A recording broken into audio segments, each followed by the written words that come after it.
Something odd and yet very interesting happens around 2,000 years ago, if you believe in modern chronology, and around 900 years ago, if you believe in real chronology. The oddity that we find during one of these two time frames is that a weird cult suddenly springs up all over the world. Western audiences will be familiar with this event in the context of a character named Jesus Christ. Now, regardless of whether you are religious, atheist, or otherwise, as a historian, you have no choice but to deal with this situation. I say that because this is not going to be a religious discussion. I do not hold a denomination. I do not believe in God. I certainly don't believe that Jesus walked on water. That's not my position. But as historians, these events are ingrained in history, whether they are real or not. And I want to discuss them because for some weird reason around this time period, or those two time frames that I just gave you, either 2,000 years ago or around 900 years ago, we have a situation to where the cult of Christ, I suppose you could call it, springs up out of nowhere.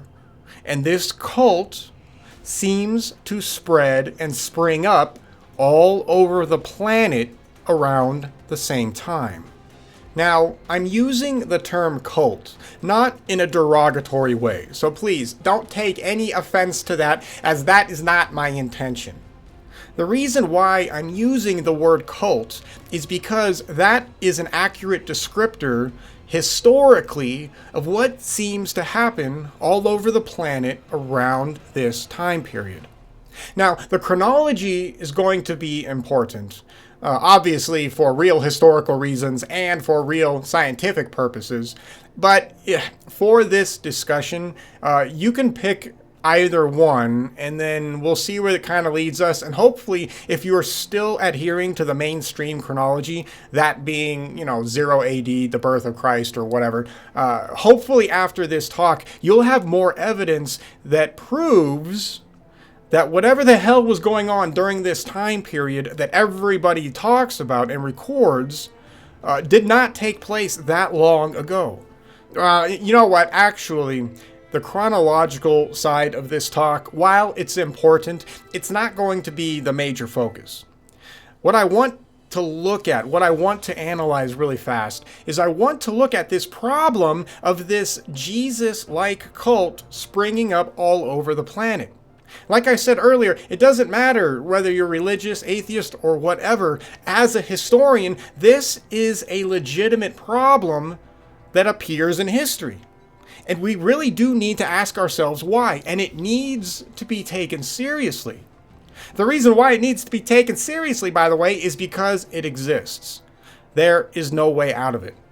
Countless cultures all over this planet, for some weird reason, have an analogous story which references a Jesus-like character. And these stories are either completely identical, almost one-to-one facsimiles of one another, or they are really close.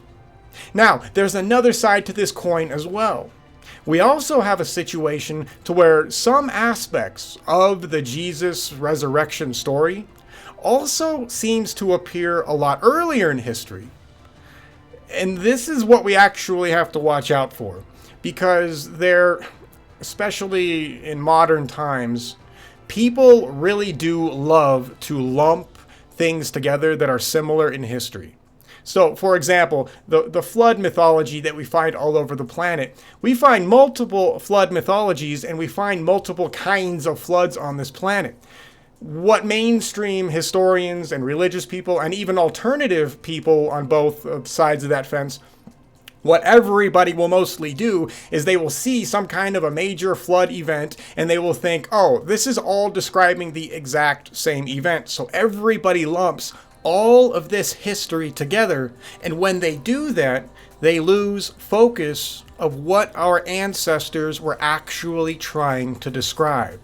So, in the context of the flood situation, there actually was at least two separate major worldwide quote unquote flood events, which are inherently different in characteristics. However, because they share one major characteristic, and that is the conception. However, because they share one major characteristic, and in this case, the floods all share a major flood characteristic, scholars and researchers will lump all of these stories together into one flood, and they will be happy with that because they can't possibly imagine multiple worldwide catastrophic floods hitting planet Earth. And that's if they can even imagine one. But that is not what our ancestors record. There are two separate flood-style events. Same thing with a resurrection style of character. With the Jesus situation, there is a very particular story, and it happens in a very particular frame of time, 0 AD or 900-ish years ago. And there is another resurrection style of character that will happen well over 1,000+ years before this ever takes place. Maybe even 2,000 or 3,000 years before this.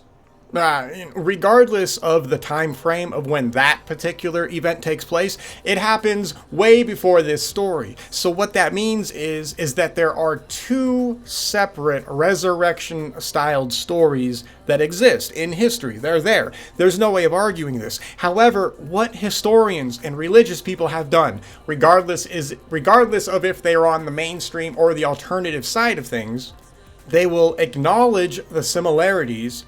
And then they will say something like, oh, well, all of these stories must actually be the identical story. It's just they've been chopped up over all of these thousands of years, especially if you're in the mainstream, because a mainstream person's mentality with respect to chronology has all kinds of centuries and millennia that never existed. So what will happen is that those two completely different stories will be combined into one story.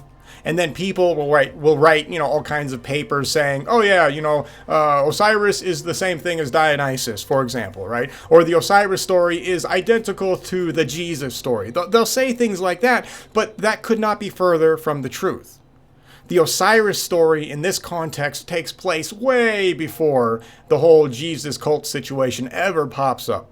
There's no reason to conflate the two, but it's done in general simply because there are similarities and because the event sounds crazy. I get that, right? And it's a weird problem. And by the way, I am not going to end this talk saying that any person resurrected. That's not what's happening here. What I want to do is I want to analyze some weird event that takes place 900 years ago or 0 AD and try to figure out what's going on. Because this is a legitimate problem. Here, let me outline the problem really fast for you guys. Let me just list off some of the cultures that have similar or identical stories to the Jesus-specific story. And maybe what I'll also do is I'll list off some of the alternative resurrection stories that would have taken place thousands of years earlier that have nothing to do with the Jesus situation. So, when we look at the story of something like Jesus Christ, and once again, I'm just using that as the base story simply because I live in a Western world and that's the dominant form of this story. So you can substitute this with any other version of it that we'll go over, feel free. Anyways, so essentially what the story has to cover is a miraculous birth, a sacrificial death, and then a resurrection. Now, those 3 points are essentially kind of the 3 major mythological points. There's some other points too that we'll also have to look for, and those points would be bringing some kind of a holy message, right? Bringing some kind of a peaceful ideology to the masses. Something that comes in the form of this person willing to sacrifice themselves for the greater good of basically all humankind. Right? So that's also going to be an important element. Basically, if we can find a person who is suffering from, I guess what you could call suffering savior syndrome, around this time period, that would probably be the exact story that we're trying to figure out how it popped up. So let's look at Egyptian mythology, for example. So there are two characters in Egyptian mythology who sound similar to Jesus Christ. One is not. So the one that is like Jesus Christ would be Horus. Horus is born of a virgin through divine conception, and he's often depicted as a savior and of a god of light. Right, now, this guy is constantly in battle with the god Set, who's the god of darkness. And this, of course, parallels Christ's battle against evil. Now, in Egyptian mythology, there is another god that dies and is resurrected, and that's Osiris. Osiris is not the Jesus character. Osiris, that story, this story of death and resurrection, and then, being torn apart and then being reassembled by Isis, and then eventually becoming god of the underworld, like that's an entirely different story. Do you see what I'm saying? Right here, just with the Egyptian story, you can immediately see the two differences. However, mainstream alternative and mainstream will just lump these stories together and wash their hands of it. These are two completely different stories. As a spoiler, the Osiris story, that's actually talking about the Saturnian configuration and the dissolution of that configuration. The Osiris mythology is recounting a completely different story as opposed to the Jesus story. The Jesus story, that Jesus concept, that is very much an earthly concept. Whatever the hell the Jesus thing is talking about, it very, very much deals with real flesh and blood humans. The Osiris story, in this case, that's the planet Saturn, quite literally, right? Isis is Venus. We have Egyptians recounting the end of the Saturnian configuration in that story, and they're talking about seeing Saturn drift away. They're seeing Saturn gain, all of its wrappings and ribbons like it has nowadays, right? That story literally describes the formation of Saturn going from brown dwarf star and transferring into the Saturn we see today.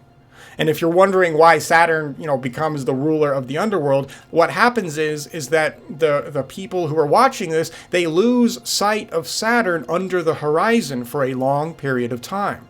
And then when he finally pops back up, he looks more like the Saturn we see today. And everybody rejoices. But he's also dead. He's also nothing like he was originally. So as you can see, that has nothing to do with the Christ story. It's a completely different situation. So that's one of the things that I wanted to make sure all of you guys as historians realize is don't just look at stories, don't do comparative mythology and just immediately lump all of this stuff together just because it has some similar fantastical elements. Right, more often than not, that's going to bite you on the butt. So don't do that. All right, so anyway, moving on. In Greek mythology, we have Dionysus. Dionysus is the Jesus analog during this period of time.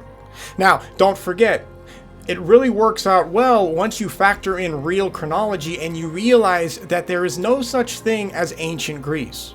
That all of these supposed ancient Greek or ancient Roman or whatever time periods, none of that stuff existed in the sense that we think now. All real scientific evidence, all real chronological evidence shows that all of the stuff that we generally think is, in the ancient past, in the BC era even, only took place, 800-ish or so years ago. And we've talked about that a little bit on this channel, and there's way more to go. But once you start to factor in real chronology and you get rid of all of these phantom, centuries and millennia, suddenly all of these things will start to come together. And that's kind of the point of this talk. Okay, anyway. So Greeks have Dionysus. The Persians have Mithras. Mithras is a really good analog because his birth is celebrated on December 25th, just like Jesus. He's known as a mediator between heaven and earth and is associated with salvation, once again, just like Jesus. Right? So his followers generally will practice a communal meal similar to the Christian Eucharist as well. If we look at Persian mythology, we find the deity Mithras. Now, Mithras is a good analogy to Jesus because he is recorded as being born on December 25th, just like Jesus. He was also known as a mediator between heaven and earth, and he was also associated with salvation. Oh, yeah, and the followers of Mithras, they also practice a communal meal that is very similar to the Christian Eucharist. So that's probably a good analogy relative to the Jesus character, whoever the hell that was. So already, can you see a weird pattern? Like, we're starting to see this character spread out all over the planet. I mean, we're still going, but you can see that this is spreading. Now, don't forget, this would have been during a time where the internet did not exist, right? Nobody was sending emails. So to have this kind of a character spread the way he does, it's a weird problem. It's a legitimate issue in history. I mean, how the hell do you get that kind of spreading over that kind of a land that quickly, right? And it just continues. If we look over at Zoroastrianism, we have Saoshyant, and I don't know how to pronounce that dude's name. So Saoshyant, he's also a messianic figure who will be born of a virgin and who will bring about the final resurrection and judgment. So same concept over there as well. Now, with Zoroastrianism, this is an interesting religion as well because it probably is directly connected with what happens technically 900 years ago, or mainstream chronology 2,000 years ago. There's too many correlations there. We'll have to discuss that on a different show because that gets really weird. But anyway, these are the kinds of religious figures that we find in history that are either identical to the Jesus figure or really close.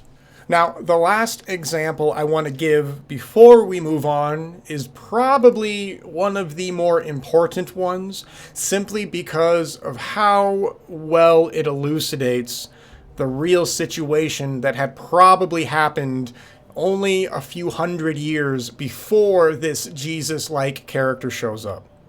Now, in Roman mythology, we have Romulus.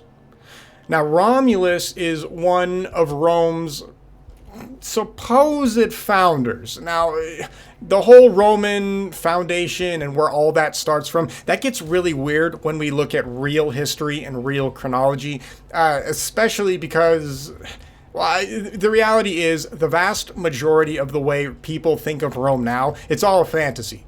The vast majority of that stuff either never happened or that stuff was just duplicated from events that took place in the area of Constantinople.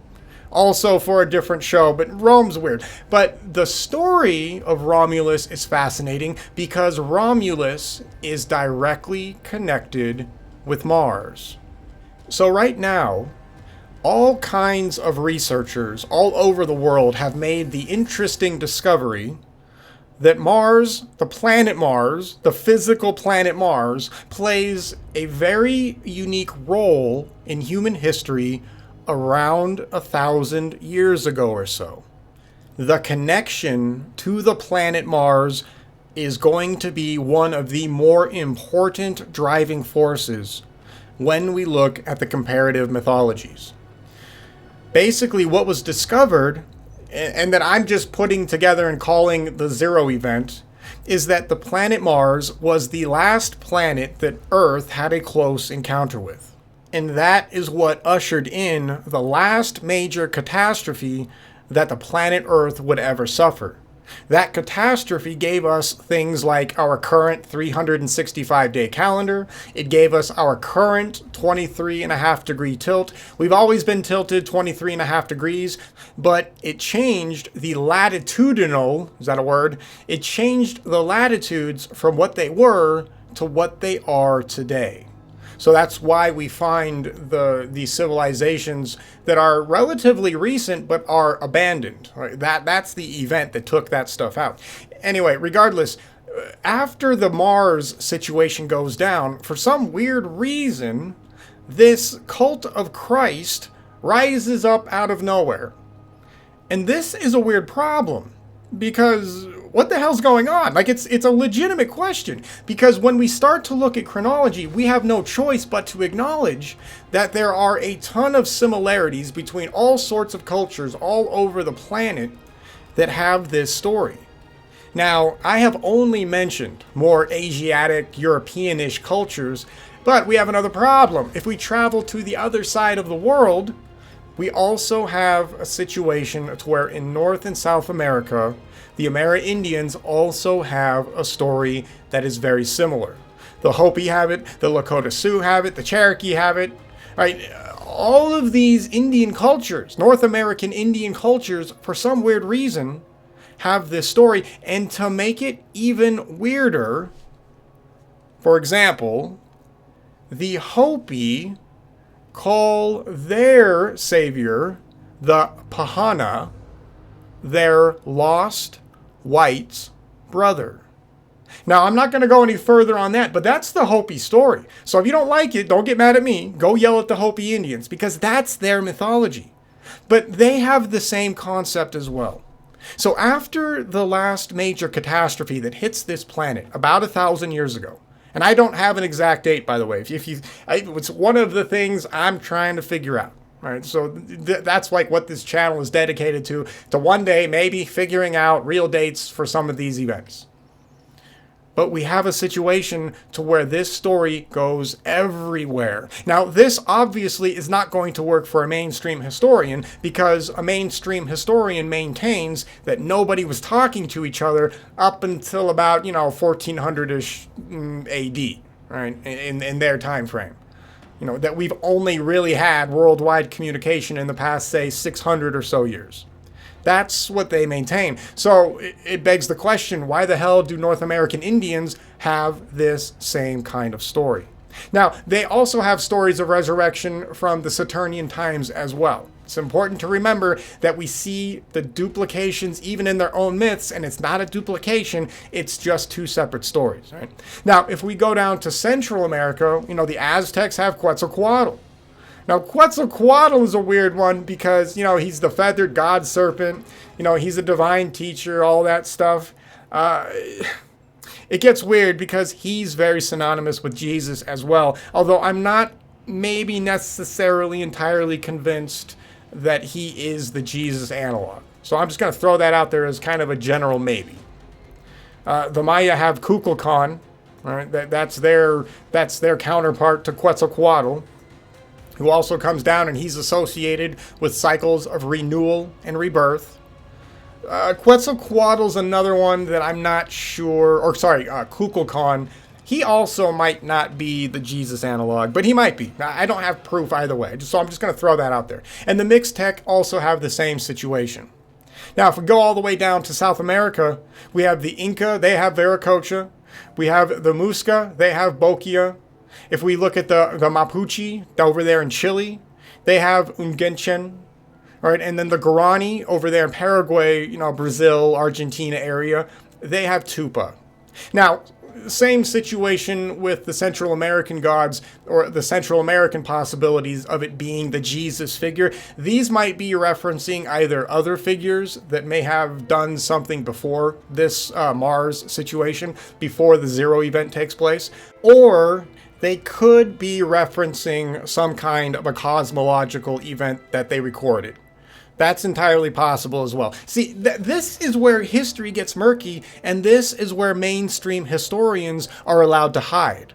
Because things are not always as clear as I really wish they would be. So mainstream historians can either simply just brush away everything as simply, crazy mythology, or if you employ any kind of comparative mythology, they can then say, well, we really don't have enough stories to really prove anything, so they're all crazy. Right? So that's our problem when we look at this. But if we take a step back and we look at it objectively, come on now. We have a problem.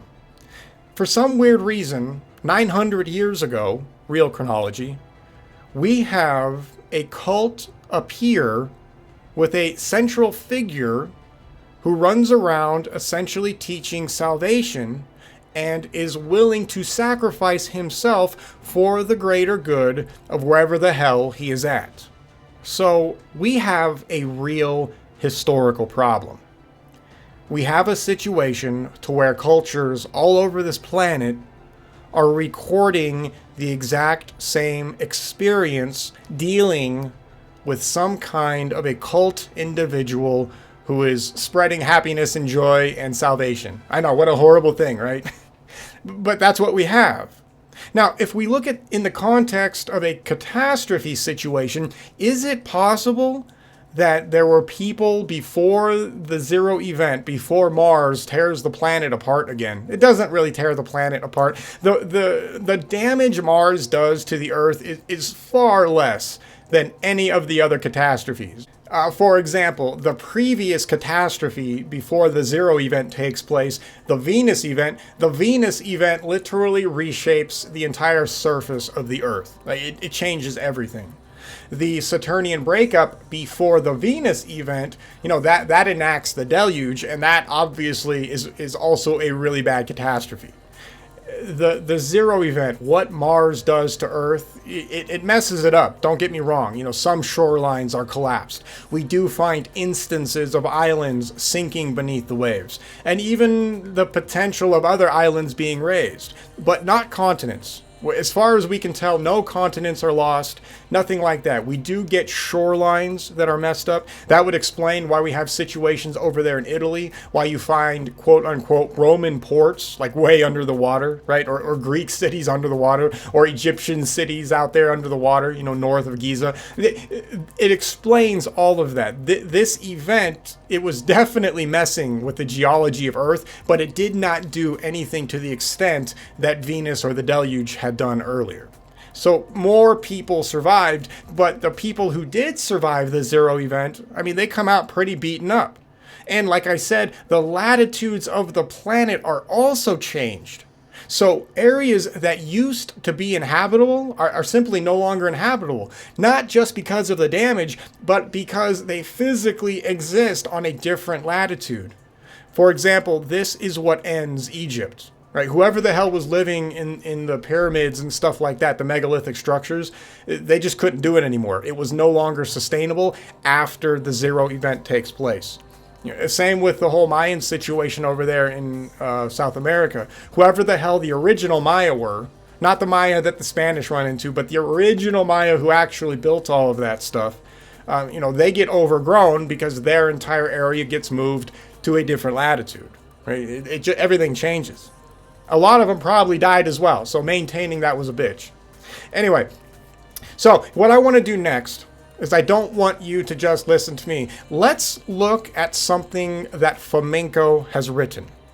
I want to read a small section, and we'll let Fomenko guide us for the rest of the show, just so we get some other perspectives here, so you guys can not only just, listen to my garbage, but you can also see other researchers and see what they have discovered. And if you don't agree with Fomenko, that's fine. Fomenko, he has done amazing work, but he's not perfect. But a lot of his stuff is brilliant. Right? So I want to read one of the brilliant parts, just so we can get a different perspective. And if you don't like it, that's fine, but that's on you to go and test it and to go prove that he is wrong. Right? That's what we have to do as historians and scientists. You don't just get to ignore something. If a researcher makes a legitimate discovery and they have the evidence to support that discovery, like Fomenko does, you have to pay attention. And if you don't like it, or if you don't want to believe it, it's on you to disprove it. It's on you to show that the evidence that he shows you is wrong. And I have yet to see really anybody do that to most of Fomenko's works, by the way. Fomenko's works are amazing. Okay, anyway, let's read this small section regarding antiquity and the cult of Jesus. This is a snippet out of A.T. Fomenko's book, History, Fiction, or Science. And I highly recommend reading these books. They're big, but they're worth it. All right, this is section 6.4. Researchers of the ancient religions commenting on the strange similarities between the cults of antiquity and those of the Middle Ages. The ancient Greek legends would have it that the ancient god Dionysus performed the miracle of transforming water into wine. Experts in the history of religions have noted that this is a perfect analog of the famous evangelical miracle of Christ's transformation of water into wine in Cana in Galilee. Could Galilee refer to Gaul or France and the well-known city of Cannes?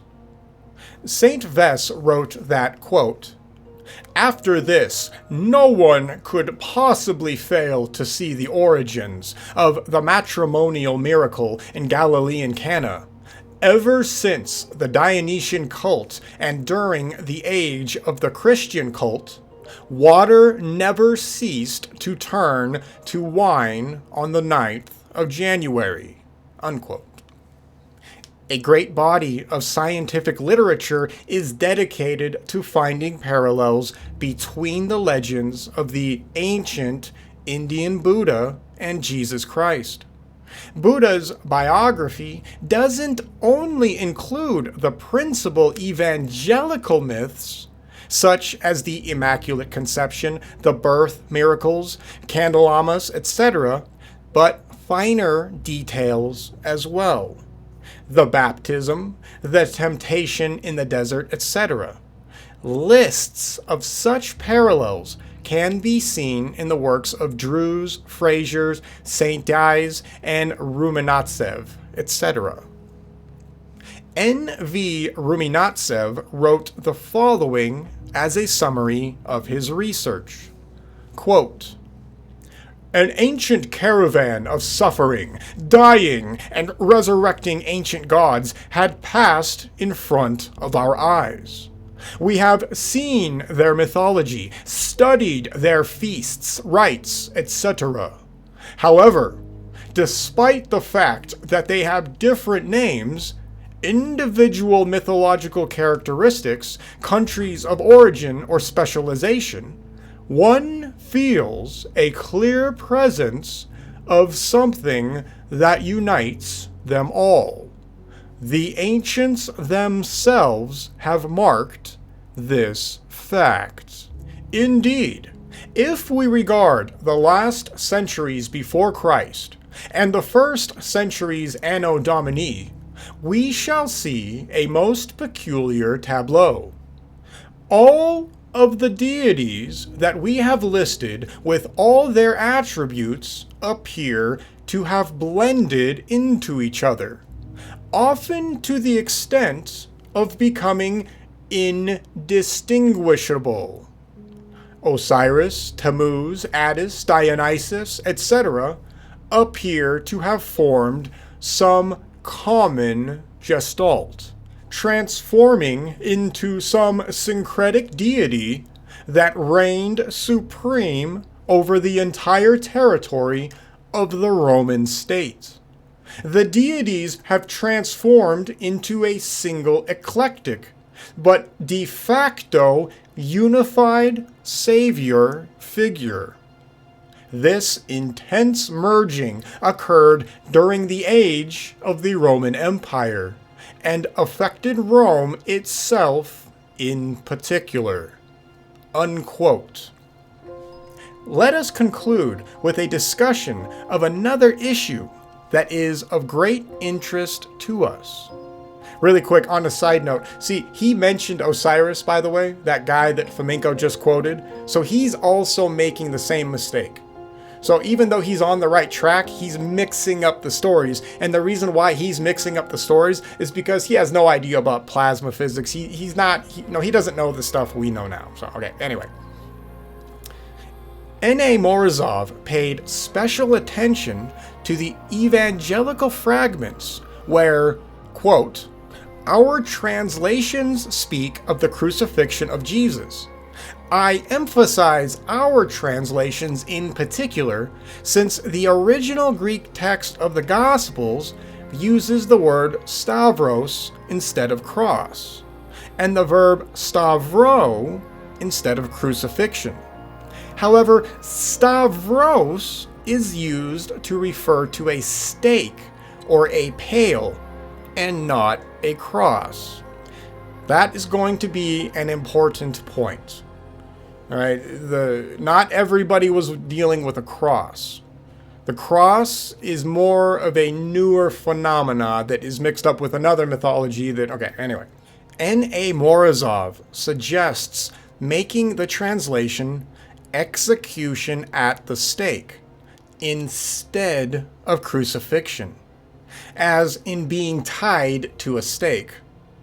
The semantic transformation of the Greek word for stake, stavros, occurred in the Latin translation of the Bible, where, according to Morozov, quote, the word crux, or cross, was used instead of the Greek stavros, and the feedback from this transformation affected the interpretation of the original Greek word stavros. The Slavic translation is actually somewhat more precise, since it tells us Jesus was pinioned to a tree. Contemplating a possible solution for my quandary, I decided to go by the Church Slavonic text and translate the Greek word stavros as stake, and the verb stavro as execute at a stake, since it tells us nothing of the details of the execution described. Unquote. In figure 7.85, one sees an ancient miniature taken from the great French chronicle titled Kings Hildebert and Lothar laying siege to Saragossa and the death by stoning inflicted by the Franks upon the Roman prince Belisar. We see the execution of Belisarius. Was he a great czar?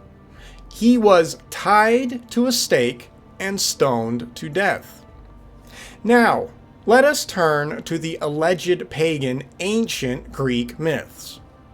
Heracles is one of the protagonists in ancient Greek mythology. Drews points out that, quote, Heracles carrying pillars used to be a symbol greatly favored in antiquity. Furthermore, the mystical meaning ascribed to those columns is the same as that of Christ's cross.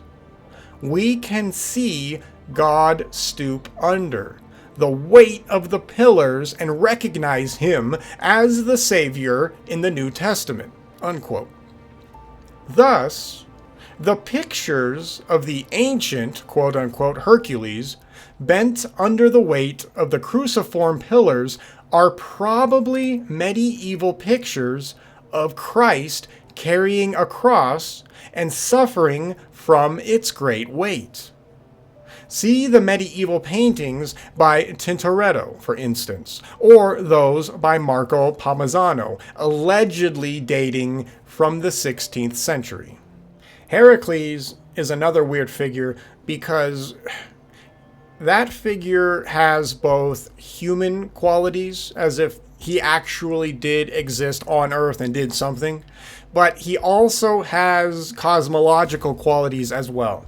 This is one of those problems with history to where there could have been a physical person named a certain name, but then the culture will also name the cosmological events in the sky after a physical person. So things can get really weird. Like for example, like the Enki situation. Enki is both, a Sumerian god creator dude, maybe a geneticist, whatever, but he's also a planet.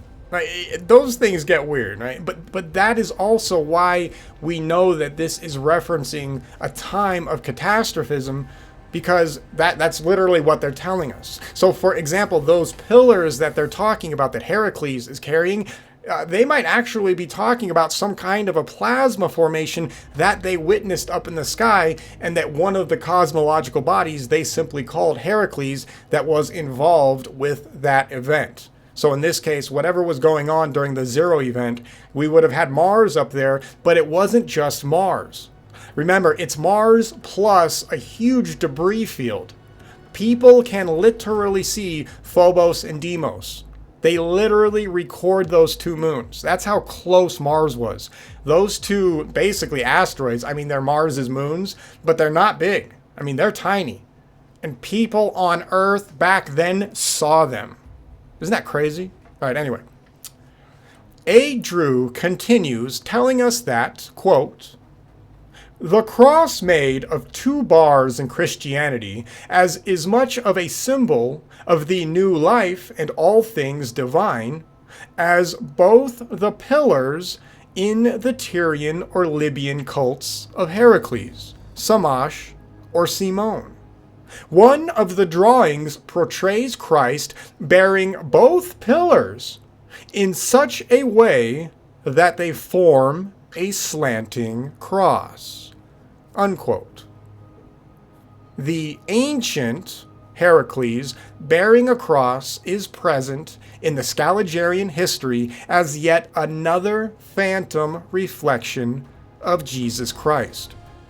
We are referring to the medieval emperor Heraclius, who, as we learn, is also often portrayed bearing a cross. The scene of the action being Jerusalem, no less. The names Heracles and Heraclius are virtually identical. Allow us a short reminder in this respect. Jesus was often called Horus, which was where the ancient quote-unquote Egyptian name Horus originates from. Here we see a painting by Michael Wohlgemuth, allegedly created in 1485 to 1490.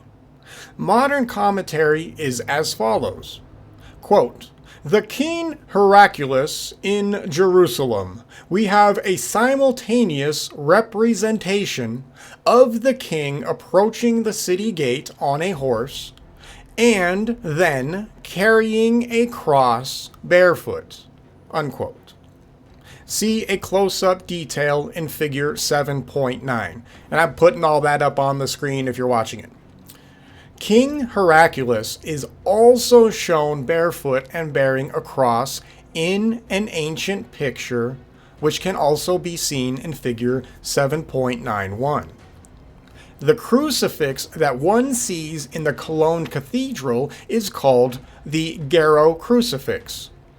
Let us also point out that the grave of Jesus, located on Mount Bykos near Istanbul, is also called the grave or the resting place of Heracles. Most probably, the quote ancient unquote Heracles, as well as the medieval king Heraclius, are phantom duplicates of the 11th century Christ, who also equals Horus. Both ancient pictures of King Heraclius show him bearing a T-shaped cross, which must be the original shape of the Christian cross.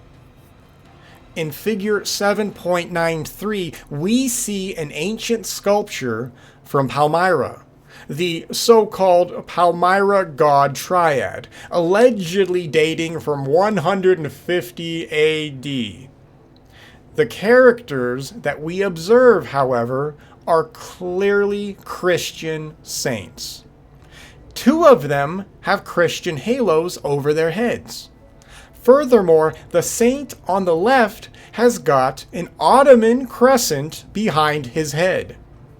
One should mark the fact that the right arm of every statue is broken off, but the rest of the sculpture is in good condition.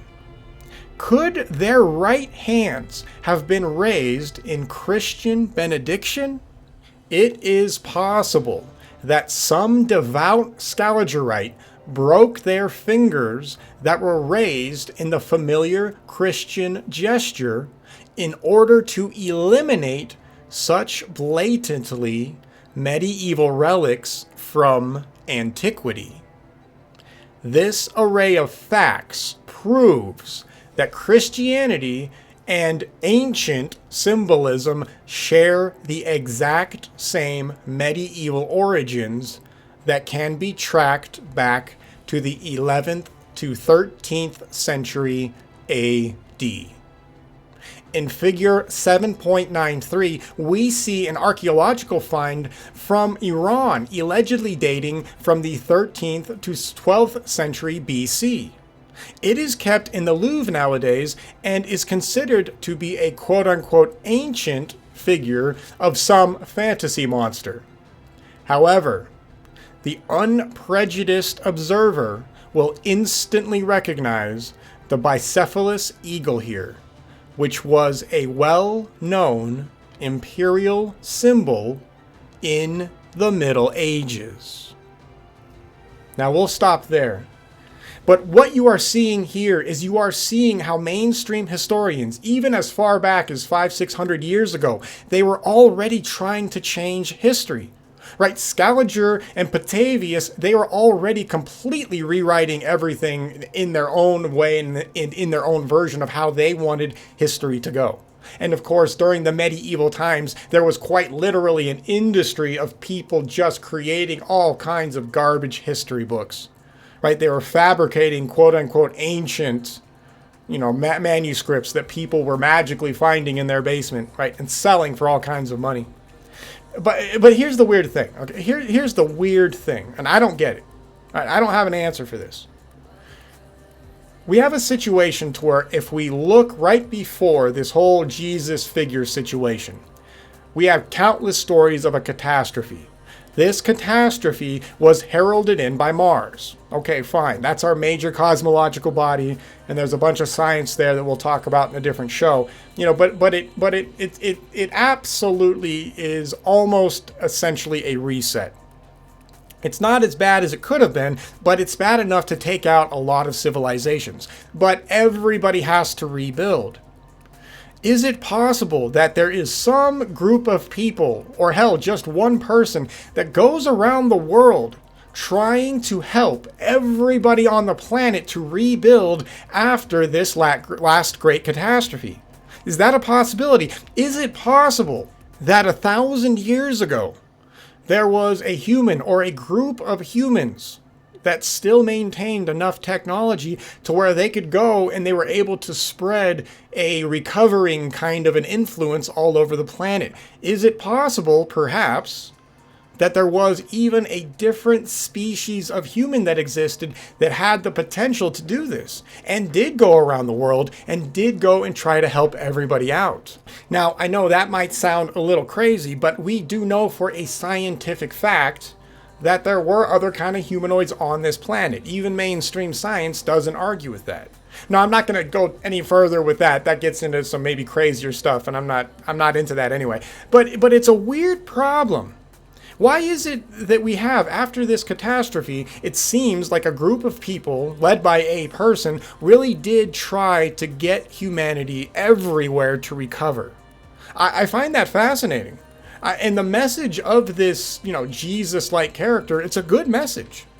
And we do, all throughout history, actually, we really do see people like this popping up, and those people are always generally regarded as some kind of a godlike form, or some kind of a sort of holy kind of a person, somebody who is above your average human. It really does make you think. I mean, it's just something crazy out there that exists. Either way, it's fascinating to see that after we have that catastrophe, we see people coming together, and that's where we see all of the stuff that we live with nowadays originate from. All of this stuff comes out of the zero-event catastrophe. Anyway, as we also see with flamenco, we also have another problem with the story.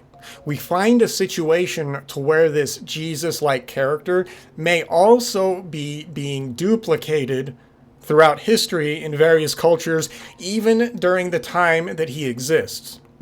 Now, this gets things weird because that means that chronology is going to be harder to try to piece together in an actual logical way. Because if we have people writing books and they're mistranslating things, as we saw, even the Cross's translation, there's a problem with that, right?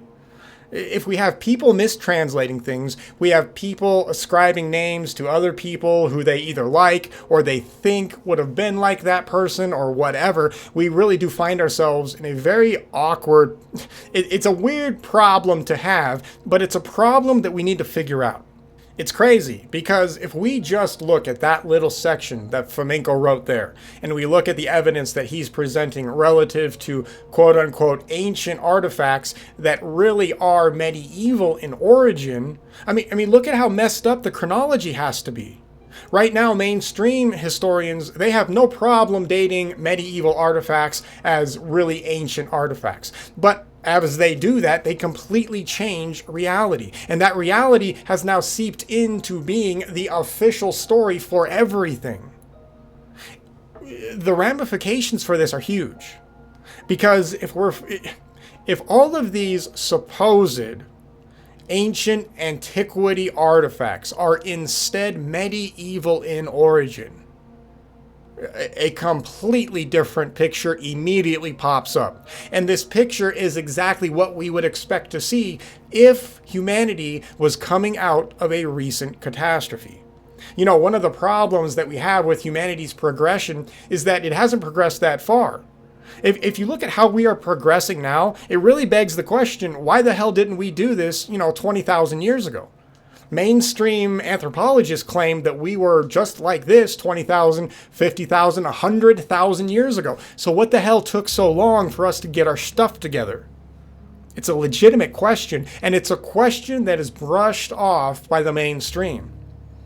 If we factor in what our ancestors actually say, if we listen to the catastrophism, and then we follow the events that happen after the catastrophe, then we start to get a real picture. Then we can start to realize why we are where we are now and not further along. The reason why is because humanity has been slapped around multiple times in the past few thousand years, and we've been slapped so hard that our memory has literally been beaten out of us. And there's even psychological consequences to that, to where humanity may have actually suffered such trauma from these catastrophes that as a species, we have suppressed the memories. And over the centuries, it has simply gone forgotten. Like that's the situation that we find ourselves in. All right, I'm done talking. You guys get the point. So it's just more evidence to show that mainstream chronology has no idea what it's talking about.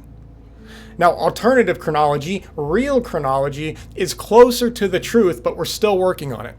We still have to look at artifacts that are considered ancient, and we need to get real dates on those artifacts. We need to look at religions, things like the Jesus cult, and get a real idea of what was going on, because something happened. Something was going on with this Jesus cult concept. Like, what the hell was happening? Who was this? If we can figure that out, in all honesty, I believe that is a huge door that we will open to showing us all kinds of crazy stuff. And it has nothing to do with a god. You literally do not need any kind of gods for any of this. It's simple reality, right? And it's a reality that is being taken from us.